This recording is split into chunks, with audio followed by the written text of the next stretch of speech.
Hi guys, today I'm talking about the Valley of Flowers trek. I've been noticing that a lot of trekkers have been going up there with zero physical and mental preparation. They don't know what they've signed up for and they're struggling on the trek. So today I'll tell you what to expect on the Valley of Flowers trek and also what not to expect. You're watching Trek with Swati, and on my show we're always talking about trekking tips, trails and generally about the world of trekking. So if you're into trekking, then hit subscribe.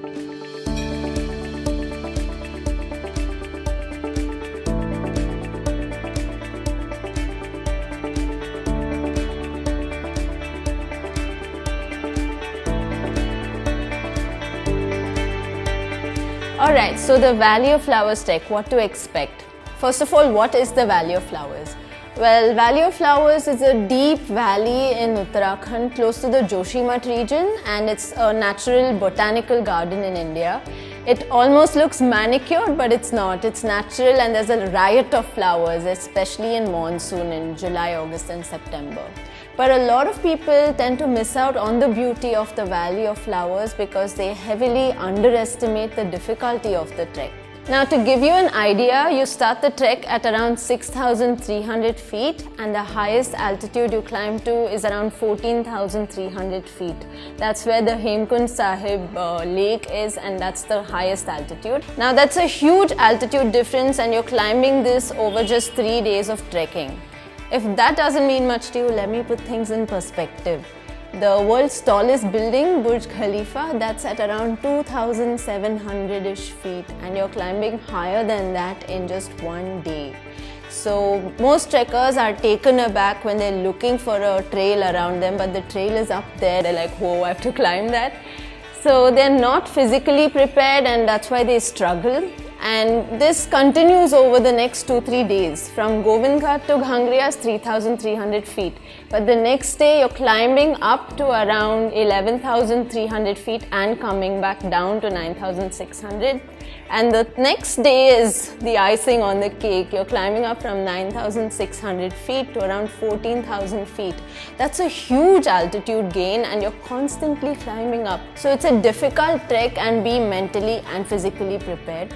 In your fitness regime, you must include running or brisk walking every day, at least 5 days of the week, and try to cover around 5 kilometers in 40 minutes if you're jogging. Also include some stair climbing in your regime because that will really help. The Valley of Flowers trek does have steps quite a bit. It does not have a very uneven terrain, so that's kind of harder on your knees. So practice stair climbing as well, and if you can, include some weight training, carry a backpack maybe and climb up because that will really help. One more thing to expect is wet, slippery trails because it is monsoon and that's when the flowers bloom. So carry all your monsoon gear, your rain cover, your poncho, a good pair of shoes that do not slip. So you must expect all of these things on the trek. What not to expect? Well, don't expect a mule to take you up there. You cannot sit on a mule and go all the way to Valley of Flowers. You guys are trekkers, and if you're watching this, you're probably trekking to Valley of Flowers. Your own 2 legs will take you to Valley of Flowers and to Hemkund Sahib. Another thing not to expect is for vehicles to take you up.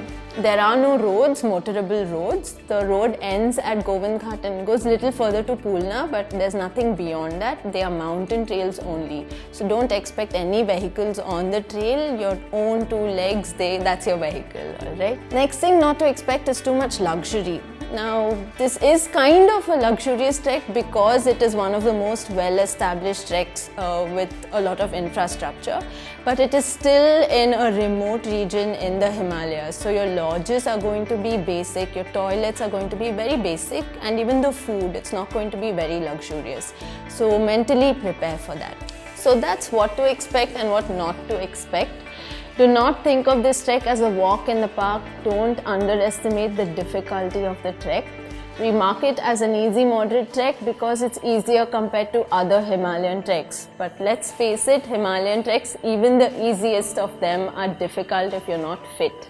So work on your fitness and prepare yourself mentally for the rain and for the terrain. If you go on the trek and come back, drop in a comment about how your experience was. If you were fit, did you enjoy it? If you were not fit, did you still enjoy it? Just write down your experience in the comments so that other trekkers can learn from you. Thank you for watching and have a good trek.